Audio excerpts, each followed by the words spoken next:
Welcome to the WJBM Outdoor Show, brought to you by Midwest Tractor Sales in Jerseyville. We're coming to you from the WJBM studios in Jerseyville, the voice of the Tri-Counties. I'm Aaron Quillan. I operate Monarch Rivers, where the mission is simple: kill big deer. Joining us today, we have President of the Gateway Area Chapter, SCI, Thomas Williams. Tom, thank you very much for being here. Well, thank you. I really appreciate the opportunity to be here to talk about Safari Club International, to educate people on what we do at Gateway and what we do as Safari Club International throughout the world. So, wonderful opportunity. It's funny, I was kind of chuckling on my way out here, thinking about how you and I met. I don't know if you want to share that story. Well, it was one of those missed phone calls. And I called the number back, and here you are. And the fact that we're here doing this right now, it's pretty crazy. It's crazy, isn't it? Yeah. So, but I think we all have the same cause in mind. And, the people that are listening to this radio station, I know that they're interested in the privilege to hunt as well as wildlife conservation. And that's important. Most people don't really understand what hunting is all about, that they think it's killing. Right. And really, it's really about conservation. If it wasn't for hunting, we wouldn't have conservation. Across the board, I couldn't agree more. Right? I mean, you and I have seen all too many times where it's not well-funded, things just don't work out well. Yeah. So. And, Safari Club, from my experience, has been a very effective organization.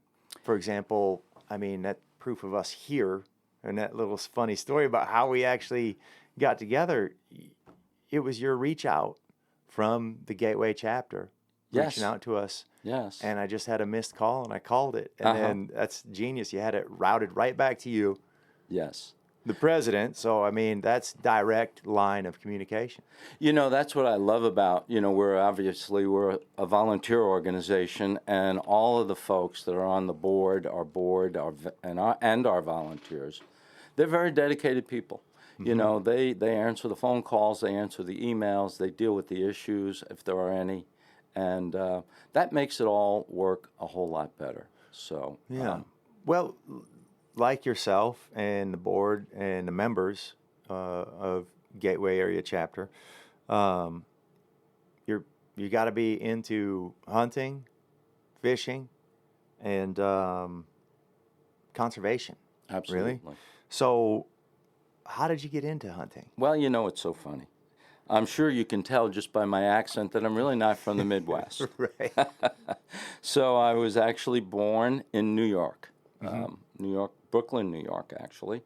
And my dad was a New York City fireman, and he bought a boat when I was about 8 years old. And so there on the weekends when Dad wasn't working, we'd go out in the ocean, and that was my first adventure with the real big outdoors. Yeah. Because even though we were near the Hudson Bay there, you would see pilot whales come by, seals, all kinds of critters would come by, sunfish. Now, you think of a sunfish you see in a pond here, but no. If you look at what an ocean sunfish looks like, he's about as big around as a 55-gallon drum, and he's got this big floppy dorsal fin that goes back and forth. Yeah. And they're a really strange creature. But from that, obviously fishing was my first love. I've been to Montauk. I've been out 60 miles offshore, and that's a pretty scary event. We would be called in the morning at 2 o'clock in the morning and say, okay, you can come out. The wind isn't blowing too terribly. Okay. Come on out. And then we'd be about a 6-hour boat ride to get where we fished. Oh, wow. And you go for big-eye tuna. But then I started hunting when I was about 16. Okay. And I had relatives that lived up in Massachusetts and Maine. And so then I started hunting in the big woods. And that was an adventure. So in New York, the woods are very thick, not like you have out here in the Midwest. So my favorite bird, actually the only bird you could really hunt that was a wild bird in New York other than woodcock, I think you folks here may call them timberdoodles, Okay. Was a ruffed grouse. Yeah. So I kind of nicknamed the ruffed grouse as the Ferrari of sporting birds. Yeah. And for those of you that have never hunted a ruffed grouse, I'll give you a practice to try that'll give you exactly what the experience is like. So go out in the timber, find the heaviest clump of cedar trees you can find. Then find the biggest one. Crawl up in it with your gun, and then try to shoot at a target going at 40 miles an hour. So, but they have actually been recorded at speeds up to 51 miles an hour. Wow. Yeah, they're a pretty amazing bird. That's moving. Yeah, it is moving. I've seen dogs on point when a grouse flushed literally jump. You know, like, what was that? And when they mate, their wings go so fast they pop, and it sounds like a little engine trying to start in the timber. Honest to God. Really? Yeah, they're just an incredible bird. So. Wow. So that's my story on the ruffed grouse, and Yeah. that's one of my favorite things to do, along with hunting big game animals Okay. as well. So. And so, when did you find yourself in Missouri? So what happened was I had an opportunity to come to work for a company in Clayton, Missouri, Gray Bar Electric Company. Okay. Great employee-owned company. Yeah. And so they moved me out in 1995. But prior to that, I had a very good friend. He was actually a supplier, and we became very good friends. And you know, when you're in a management position, people tell you all the time, "Oh, why don't you come out to my state? We'll go hunting for this. We'll go hunting for that." Mm-hmm. Well, nobody ever followed through. So this one person said, "Well, you need to come out to Missouri, and we'll go quail hunting and deer hunting with my brother." I said, "Okay." And then I got the phone call. I said, "You're serious about this?" He said, "Oh, yeah." Awesome. And so that's what started me hunting in Missouri in the early 80s. And to this day, I'm still hunting with his brother, Gib. And Gib and I have been hunted since the early 80s. And we hunt every year. There's nothing that can replace that. That's No, amazing. you just can't. You know, we have the same likes. I mean, imagine staying with somebody hunting all those. It's almost 50 years. You know, so it's crazy. That's amazing. But I'm sure you have similar stories as well. Yeah, yeah. That's one of the best parts about what I get to do as an outfitter is these relationships that you form with your hunters. I mean, guys that have been hunting with me for a quarter century, still hunting. Yeah. It's just, you can't beat it. And then you meet all kinds of new people. Mm-hmm. You know, they say, you know, pick your top 5 in your circle, and it's, you know, you perform, you know, at a same level, or you're energized by those people. We have so many people that are outstanding people that travel and do the hunts. So it's just an exposure to just phenomenal people, and you get to make just great friends over the years. I mean, guys that don't even necessarily hunt every year, you still talk to them, you know, often, and you just can't beat that. No, it's amazing camaraderie. So, Yeah. so that's a little bit about me, about some of my hunting experiences with the ruffed grouse. Yeah, yeah. So how did you find out about Safari Club? So it was 2021. Actually, it was before that. I was looking at a bulletin board and a Safari Club. Well, actually, it started back. My wife and I went to the Dallas Safari Club, Okay. and we had no idea that was a whole separate entity from Safari Club. Yeah. So we went to that, and Elaine came with me, and she had a wonderful time. Mm-hmm. We both did, and was like, "Wow, we need to do that again." Then we saw one here in St. Louis. All right. So I went to that one. That was probably 2018, somewhere in there. And that was a wonderful event. We do a wonderful banquet. We have a lot of hunts. We have a lot of guns that we auction off. We have trips, all kinds of things. Mm-hmm. And I said, wow, this is pretty neat. And then Mark Johnson, who was at the time and is the regional vice president for Safari Club International, mm-hmm. He said, "Hey, Tom, why don't you come in and volunteer on our board?" I said, I would that'd be interesting. I'd love to find out a little more about it. And so then in 2021, I actually became a director. And then they just voted me in as president last September. So the prior president had worked as president for 13 and a half years. Oh, wow. So that was just too long. So I stepped up, and they all voted me in. It's kind of one of those all volunteers take one step forward. Mm-hmm. Everybody moved back. Right, right. I was last man standing, so to speak. Yeah.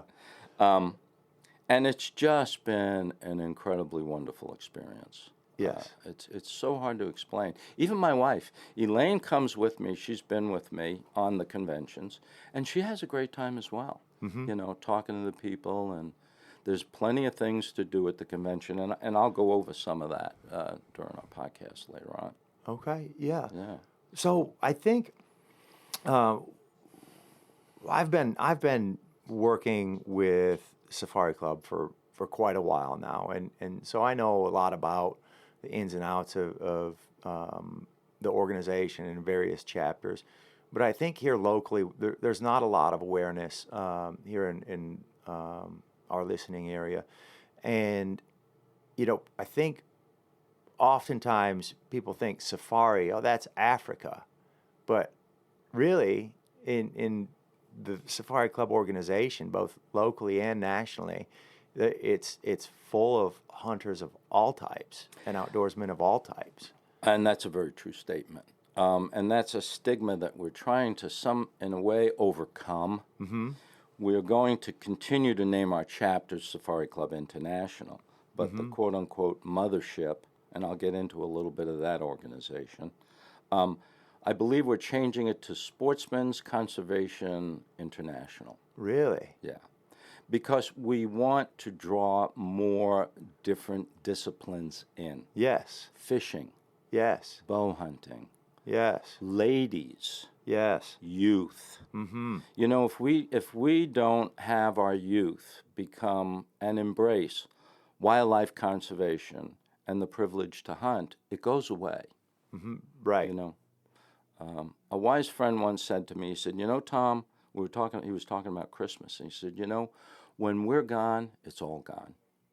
He said, I don't see people carrying it, from here. Right. Which is a little bit of a concern. Yeah, that's a huge concern. Yes. Now, locally, the Gateway Area chapter, I guess the best way to describe that is it's membership-based, where people can pay a membership.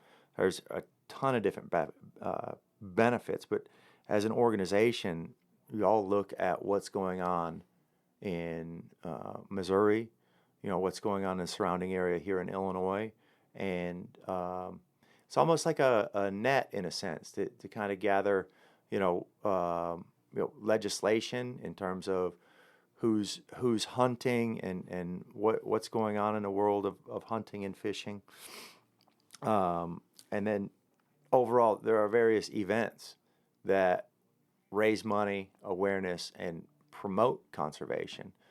You talk a little bit about some of these events? Sure. Let me give you a broad brush overview of Safari Club International, the corporation. Oh, perfect. I love that. Thank you. So we'll talk about that. And again, please remember, and I'd like to, if we walk away with nothing more than 3 items here today, we're all about wildlife conservation, the privilege to hunt, and a safari is an adventure. Yes. Okay? Yes. So let's not, I know, and you can look at our magazine and our newspaper, and I'll show you some of that later on. And a lot of it talks about Africa, but there's a lot of it that talks about Canada, that talks about New Brunswick, Canada, the Alberta, New Mexico. So there is a plethora of other places to hunt within the United States of America. Yes. So Safari Club International is in 122 countries. Okay? Wow. We're the largest international organization. We're an international organization, and our primary focus is 2 things: wildlife conservation and protecting hunter privileges. Because what most people don't realize, hunting is not a right, it's a privilege, and it can be taken away from you anytime. Some chapters have made some significant moves to change that, and I'll share that with you later on. So currently, we have 47,000 members around the world. We have 167 chapters in the United States, and our goal is to get to 175 chapters and 75,000 members. So we recently, as recently as last year, we basically purchased Texas Trophy Hunters, and they are going to be celebrating their 50th anniversary in January. Now, the good part of that is that now gives us a broader base of people that hunt and fish and more opportunities to find outfitters like yourself around the country and not internationally. Yes. Because, again, that international thing is it's a boogaboo to get over. Yeah. Okay? So the other thing is that the Safari Club International, we are the only pro-hunting organization with an actual office, a building in Washington, D.C. Okay, and we have full-time policy experts, in-house legal counsel, and all these folks are dedicated to protecting hunting and wildlife conservation. We have conservationists on our staff. In Washington. In Washington, I'm not sure that they're in Washington. We may have one in Washington, Yes. but certainly at our home office in San Antonio. Right. So, and actually, I think some of those conservationists, by design, are located around the United States, Right. so that they can address geographic areas. My point is there is a lobby in Washington Oh, absolutely. for conservation Yes. and preserving the ability to hunt. So let me speak to that point. So in May of every year, for 4 days, our members are invited to go down and visit our office in Washington, D.C., where we get together with the lobbyists, with the conservation people within the federal government, within some of the local state there as well, and we talk to them about what we're about, what we do. It's powerful. I mean, it's extremely powerful. That is amazing. Let's take a break real quick and hear a word Sure. from our sponsors, and we'll be right back. Perfect. All right. Welcome back to the WJBM Outdoor Show, brought to you by Midwest Tractor Sales in Jerseyville. We're coming to you from the WJBM studios in Jerseyville, the voice of the Tri-Counties. I'm Aaron Quillan. I operate Monarch Rivers, where the mission is simple: kill big deer. And again, joining us, if you just tuned in, Thomas Williams, President, Gateway Area Chapter, Safari Club. And we were just talking about the organization, Safari Club International, at a national level, having actual lobby in D.C. to promote conservation and preserve the right to hunt. Dom, this is just great that an organization like Safari Club exists, and the fact that we have a voice as hunters. I think a lot of hunters don't necessarily know that, and then furthermore, upon acclimating oneself with Safari Club International, there are various tools and different aspects to this lobby and creating awareness. You were mentioning something about a particular tool that Safari Club International uses for promoting. Yes, we were talking about that at intermission. So it's called the Hunter Advocacy Action Center, okay? And it's basically a software program that enables SCI members like myself or whomever around the country and outdoorsmen to impact legislative issues. So through the HAAC, SCI's government affairs staff connect SCI members directly to officials at state and federal level.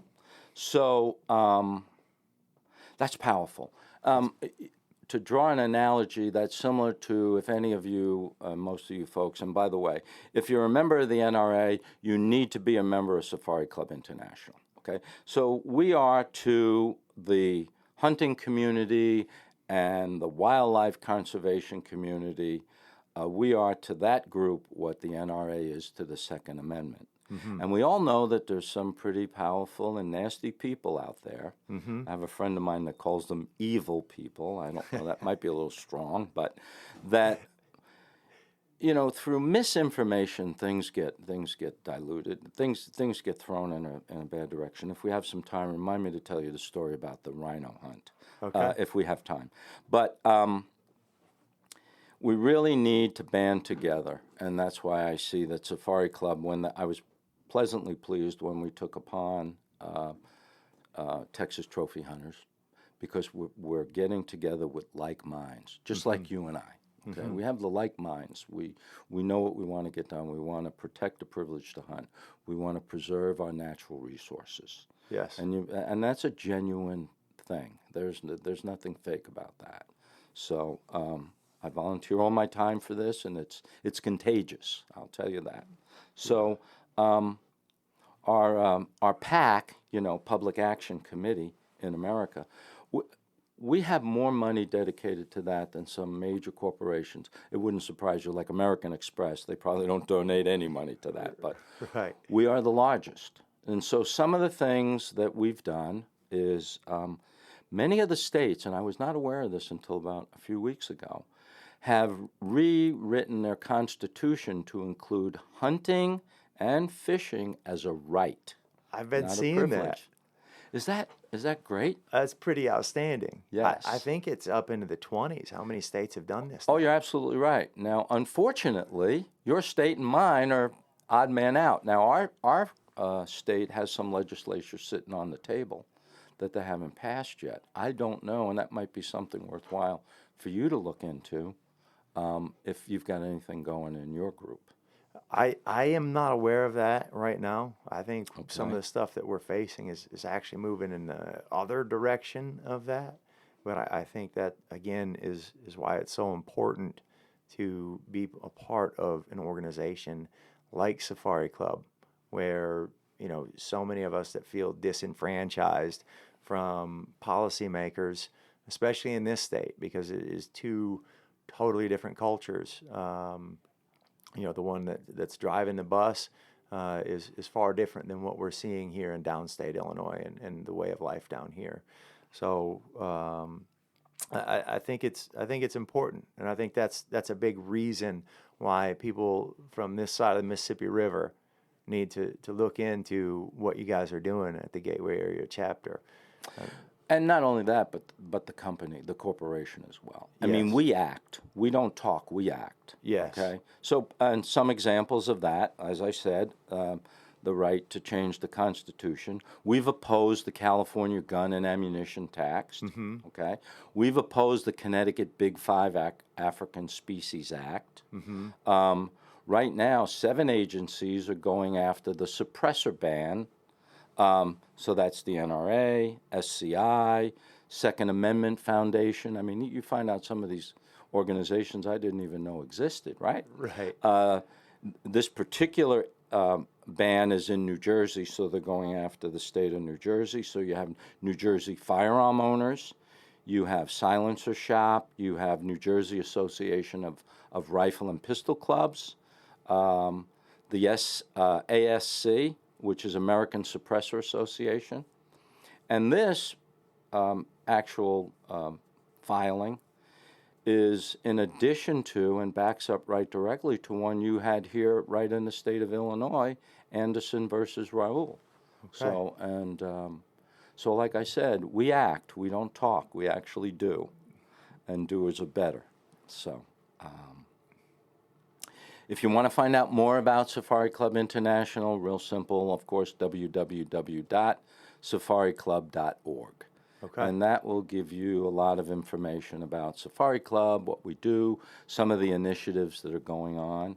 But I would be remiss if I failed to mention we have a national convention, And the national convention used to bounce around between Indiana and Las Vegas. Mm-hmm.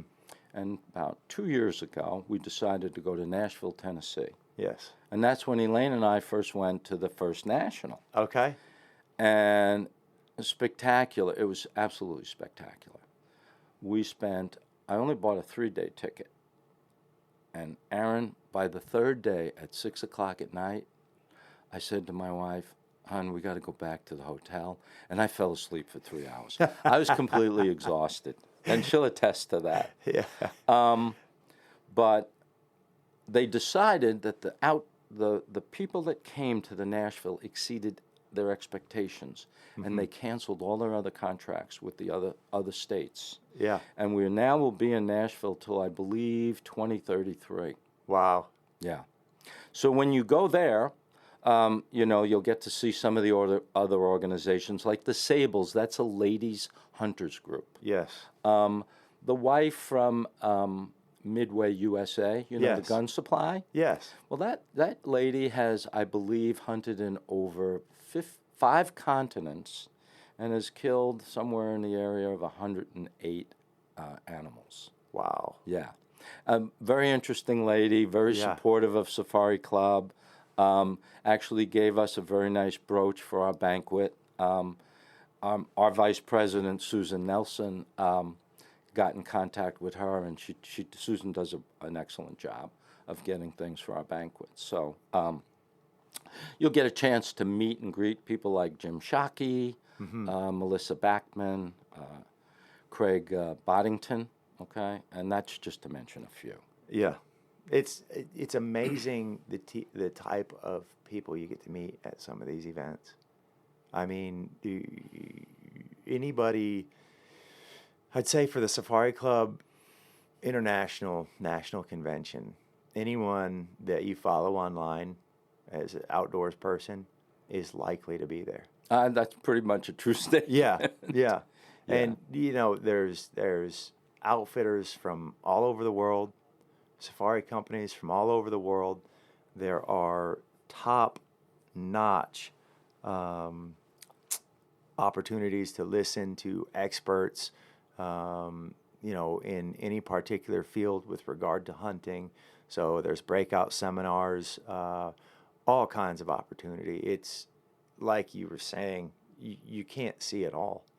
It takes days. It literally, so we will break it down into sections. Okay, we're going to go to this section, break it down into quadrants. Yeah. That's really the only way to do it. Right. Not to mention all of the manufacturers are there. Oh, absolutely. And all their new leading tech is on display.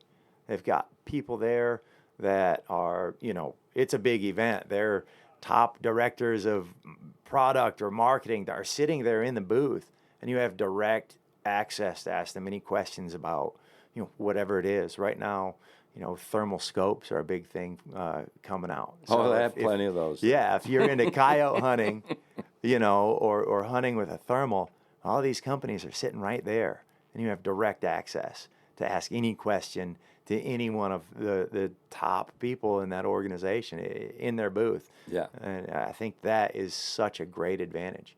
Yeah. So, to your point, we have over 900 exhibitors from around the world. Mm-hmm. All the gun manufacturers, hunting apparel, furniture. Yeah. Some of the art. Elaine bought a beautiful piece of art there. Yeah. This year. Outfitters like yourself. Incredible nightly entertainment. Foreigner, I think, was there this year, and they always book somebody big and rich. Yeah. Don Jr. was there, and they auctioned off a 7-day hunt with him. Yeah. Yeah, imagine that in Africa. That's pretty cool. Live auctions. So, incredible organization, and to your point, just so many people with the same passion for the outdoors, the same passion for wildlife conservation, and the right to hunt, the privilege to hunt. So, Absolutely. Yeah. Absolutely. So when we talk about events and different opportunities to do things with Safari Club, either nationally or locally, y'all have a pretty great event coming up right now. Yes, And that is a veterans shoot at Nilo Farms, correct. which Nilo is Winchester's, and that's a private club, right? Absolutely. So it's Winchester's own private club and shooting range. Correct. So you can actually hunt birds there. Yes. It's difficult to get on. To get onto the sporting clay course, they usually just hold that for private events. Okay. Okay. And this is So- one of them. Yes, our 7th annual. Okay.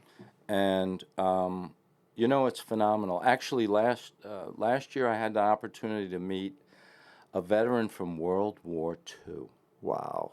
The man was as thin and as frail, I almost was afraid to shake his hand. Yeah. But there he was, and he was shooting. And I really I think he was 91 or 92 years old. Awesome. And I really hope you get an opportunity. I hope you come to join us this year. I'll be Because I know there. you said you wanted to volunteer. I Yes. hope I get a chance to meet that gentleman again. But the camaraderie with all of these veterans, and it turned out that I got to meet and become very good friends with the president of Quail Unlimited in wow. Washington, Missouri. Okay. And Greg and I are pretty good friends, and Yeah. we shoot from time to time. We have a lot of laughs. Okay. And it was a result of the Shoot for the Vets event. So quickly on the Shoot for the Vets, we take in 200 veterans, 100 in the morning, 100 in the afternoon. Mm-hmm. The veteran pays $15, and that's basically paying for their lunch. Yeah. They get to shoot 100 rounds, and everything is supplied. They just have to bring their own gun and their own score. Okay. And then we'll do some attendance prizes. At times we have a gun raffle. Mm-hmm. I generally at that event conduct a 50-50. Okay. And there's where the veterans. So we'll conduct a 50-50. I may pull in a few $100s, Yeah. and the veterans give it back. Yeah. So what happens then is all the proceeds that we get from that event go to an organization called Camp Hope, Yes. which is in Farmington, Missouri. Yes. And they provide hunts for disabled veterans. Wow. And last year we gave them a check almost in the amount of $8,000. That's amazing. Yeah, so That's amazing.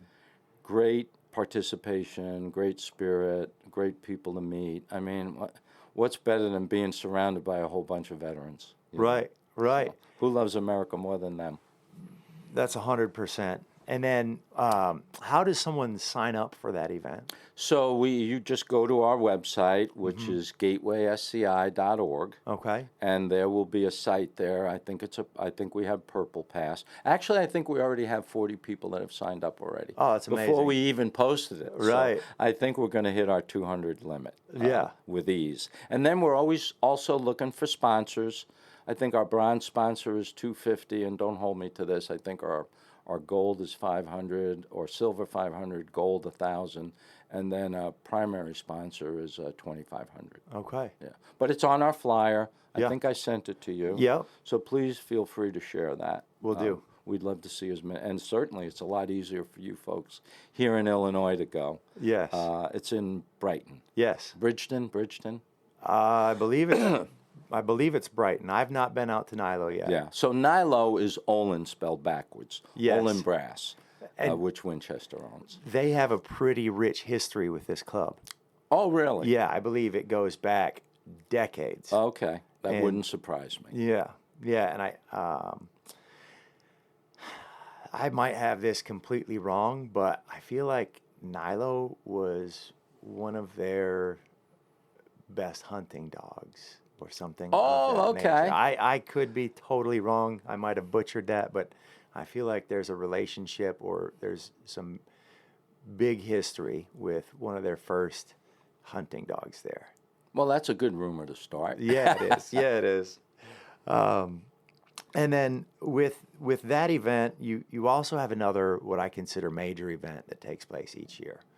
And I was at this event last year. Yes. It's your annual banquet and fundraiser. Okay. So one of the requirements to be an SCI chapter is you have to have more than 25 members, and you have to conduct a banquet fundraiser. Yes. And funds from that fundraiser go directly back to Safari Club, so they can get involved in these litigations and work on wildlife conservation and all of those good things.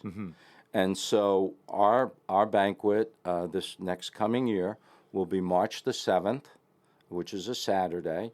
We've changed our venue. It's going to be at Orlando's Catering. Okay. And it's right off Dorset Road there, right off Dorset Road and 270. In addition, it's a full sit-down dinner with dessert and coffee. And this year we've changed it. We're going to actually have a 5-hour open bar with draft beer, red wine, white wine, well drinks, soda, tea, coffee, water, all for free. Wow. I believe our tickets are probably going to be right about $75 per person. Okay. We will also run a sponsor table. That's 8 people or more. We haven't finalized the pricing. That pricing will be out by next month, Okay. and along with a new updated flyer. And then what we will do is we'll have a monthly kind of a heads up, and we'll feature some of the items that we will have at the actual banquet itself. Yes. So people will kind of whet their appetite to say, hey, I want to go see this. I want to go see Aaron. I want to hear more about monarch rivers. Yeah. Yeah. Okay. And the event itself, you'll have various tables of silent auction, different raffle tickets, and things of that nature. The other thing that stands out to me with regard to Safari Club chapter banquets and fundraisers is the live auction. Yes. The live auction is where it's at.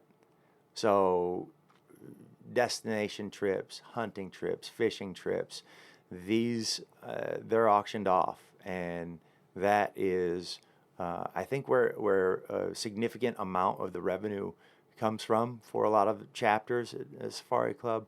But if anyone's ever interested in going hunting somewhere, as you mentioned, Safari Club is full of hunters. So recommendations are very prevalent within your organization, both locally and nationally, with regard to outfitters and places to hunt or fish. But you have the ability to reach out and bring in these outfitters and destinations that people might be looking for, and include that in within the auction. Correct. And to your point, the live auction, it gets rowdy. Yes, yes, it does. Which is fun. We have a rabble rouser that comes, usually dressed up in some crazy kind of tiger tuxedo. Yes. And he does a great job of getting everybody going. Yes, to your point. So the banquet is our major fundraiser. Yeah. And we did very well last year. We're targeting to do better again this year. We're trying to get a 20% growth year over year over year. Outstanding. And so we want to be relevant. It's like you say, we want to be relevant, we want to be impactful, and we also want to be sure that we're providing to our chapter members the things that they want to participate in. The WIFM, what's in it for me? Yes. Okay. So when you join Safari Club, you receive a newspaper like this. You receive that monthly. Yes. And that has many items in it, from hunting to apparel. And then every other month you receive this really nice magazine. Yes. So again, that has a lot of information in there, and they're smart. You can actually choose, if you become a member, say, I don't need to receive all that. Don't mail that to me, and they'll actually discount your membership a little bit. Oh, really? If you do that, yeah. Well, Okay. so you don't want things to go to waste. A lot of time goes into that. Yeah. So to your point, yeah, the Safari Club, our banquet, opportunity to meet outfitters, opportunity to get involved in gun auctions, new products, all those things. And then to your point, a lot of resource on hey, I want to go on a hunt here, and I'll get into that a little later on into our podcast, but just some of the people that we have within our membership and the knowledge base that we have there. So, Yeah, and I'd like to say that it's an absolute different experience than a lot of the other type of banquets or fundraisers that people can attend with some of the other organizations. It seems a lot more, well, one, you have the live auction, but two, it's a lot more oriented towards multiple species. It's not necessarily species specific. It's a plethora of species, and I think that that's not necessarily easy to come by. A network that can, hey, I've never been elk hunting. Where do I go? Or hey, I've never gone after antelope. You can meet people that have knowledge, that have done this, that can make recommendations. I think it's an outstanding opportunity for hunters that seek hunting in other areas to gain that kind of knowledge. yeah. So we're going to take another break and hear from our sponsors, and we'll be right back. All righty. Welcome back to the WJBM Outdoor Show, brought to you by Midwest Tractor Sales in Jerseyville. We're coming to you from the WJBM studios in Jerseyville, the voice of the Tri-Counties. I'm Aaron Quillan. I operate Monarch Rivers, where the mission is simple: kill big deer. And again, we have Tom Williams, President, Gateway Area SCI. We were just talking, Tom, about the different events, a couple of your bigger events, the Veterans Hunt that is at Nilo Farms coming up. That's end of September. Correct. And then the annual banquet, which is March 7th, 2026, and the big fundraiser where proceeds go towards conservation and promoting and maintaining the right to hunt, both on the state and national level. So you have lots of different events that go on throughout the year. Do you mind bringing up a few more that you guys do? Oh, not at all. I'd love to. So the next one we have coming is, you mentioned it, at Nilo, Shoot for the Vets, September the 27th. We have a morning shoot and an afternoon shoot. And then the next one after that, we actually have a holiday party. And it's always held on the first Tuesday in December. And it'll be at Syberg's in Dorset and in Maryland Heights. And then what we want to do is let our members know, hey, what do we have planned for the rest of the year? And so in January of 2026, I believe the date is the 9th or the 10th. We generally try to hold them on a Saturday. We're going to go to 73 Pointers out in Jonesburg, Missouri. And we do a bird hunt there. We do the same, morning, afternoon. We have door prizes. We have attendance prizes as well. Several of the members will cook up some food. Nobody's gotten sick yet, so we're doing well.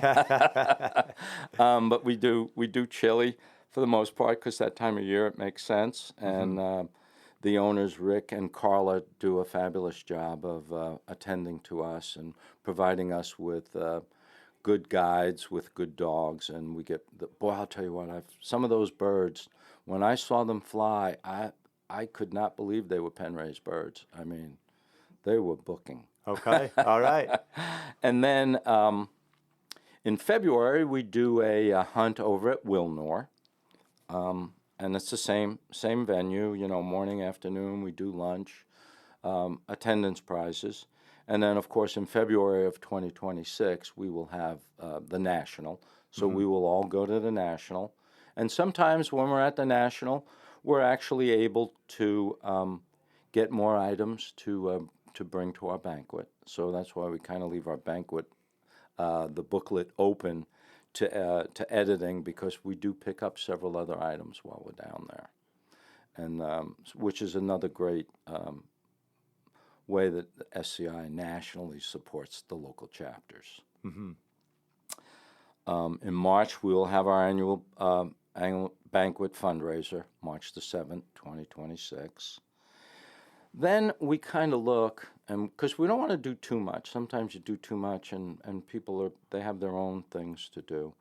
So we think of a special event. Some of them have been. We've done a measuring event, because as a part of becoming a chapter member, you get to put your trophies in the book. Yeah.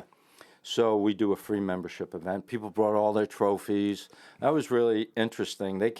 Trophies came from everywhere. I mean, we had bear heads. We had all kinds of African animals, as well as some very, very nice looking whitetail. Some of which I think must have come from Illinois, but nobody wanted to admit to it. Right.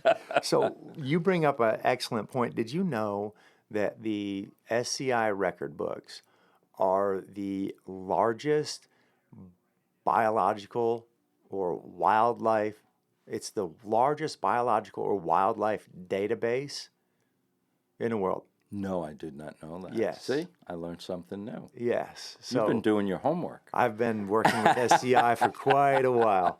Well, that's very interesting. Yeah. See, that just shows the commitment. It does. You know, a lot of people think of Pope and Young and Boone and Crockett, both incredible organizations. Hey, we're all on the same team here. Mm-hmm. But the great thing about SCI, and I'll speak from a whitetail hunter's perspective, is it is a gross score. Right, we're not doing any deductions and stuff like that. Mm-hmm. It's broken down by species of whitetail, right? And I'm talking like a northern woodlands whitetail, which right here in Illinois and Missouri, we're the southernmost range of the northern woodlands. It's the same subspecies that is in Canada, right? Mm-hmm. And then as you get to some of these southern states, right? Let's say Alabama, for example, although they do have some crossover, I believe, with the restoration efforts that took place. There are pockets of northern woodland whitetail in Alabama and Georgia. However, the primary subspecies in these other states, I'll just go with Mississippi, for example, is a different subspecies, and the record books are broken down by that. So you have multiple categories, and it is a truly tremendous database of species from around the world. That's correct. And, you know, we talked about the national. So when I went to the national this year, I became certified measurer for SCI. Oh, wow. I'm not a master measurer. I'm just a youngin', but I'm certified. That's fantastic. So very interesting, very well done. I mean, everything they do is very professional. Mm-hmm. So to that point, you know, what do we want to do in April? Maybe we want to talk about the turkey season's coming. So how do we prepare for that? Maybe you could come and do a talk on that. I'd love to. You know, to give people a little edge on what's coming up. We'll probably do some type of a shooting event in June, and that would generally just be sporting clays. And then we kind of take a little hiatus, and then we move into our shoot for the vets, and then we go back to our holiday party. Okay. And so some of the seminars we've conducted in previous years is how to do a food plat. Yeah. The trophy measurement. And then we have another gentleman that knows all about bighorn sheep and how to apply for points. Okay. So, yeah. Okay, that's big time. Yeah. That's big time because there's a lot of different species that are hard to get permits. Yes. A lot of different states. And he goes through the whole presentation. He did a fabulous job. Wow. Yeah. So. Okay. Well, these are some of the things that are available through membership with the Gateway chapter. Absolutely. And I think it's important. How would somebody reach out? Who's the director for membership? Okay. So the first thing to do is make everyone aware of our website, which is gatewaysci.org. Okay. Okay. And then I was previously, before I became president, I was the membership chair. However, Mark Johnson is now our membership chair. And Mark Johnson can be contacted at, his cell number is 314-737-8123. And his email address is M like in Michael, D like in Joseph, D like in David, J like in Joseph's, sportsman, M-A-N, @gmail.com. Okay. Did we get that? Yes. Yes. And you can put that up on the board. So, Sure thing. great. Absolutely. So we are at time, unfortunately. Okay. We could Well, go good. for. We could probably go for a full day. You and me are a problem. Well, I thank you so much for. Oh, I thank you. I mean, this was a blast. Good. Yeah. Hopefully there's no editing needed. Yeah, I don't think there's going to be. But to me personally, to put my note on this is Safari Club is an outstanding organization, and I would hope that we can raise some awareness as to who Safari Club is and what they do here locally. I've been working with Safari Club for a long time. I stand behind everything that SCI does. And hopefully some of the listeners out there and people that watch on YouTube, are able to reach out and we can get some momentum going because, here in Illinois, we need representation with regard to our hunters and it's great organizations like yours. Well, I'm committed to work with you on that. Awesome. I will put together you and I will get our heads together and figure out how we're going to make that work. Awesome. Well, I appreciate you. Yeah, same here. Thank you. This is going to be a long relationship. It could be like me and Gib, except I'm not going to live that long. We'll just do it faster. Yeah, that's all. We'll have to do it at internet speed, as my friend says. I like it.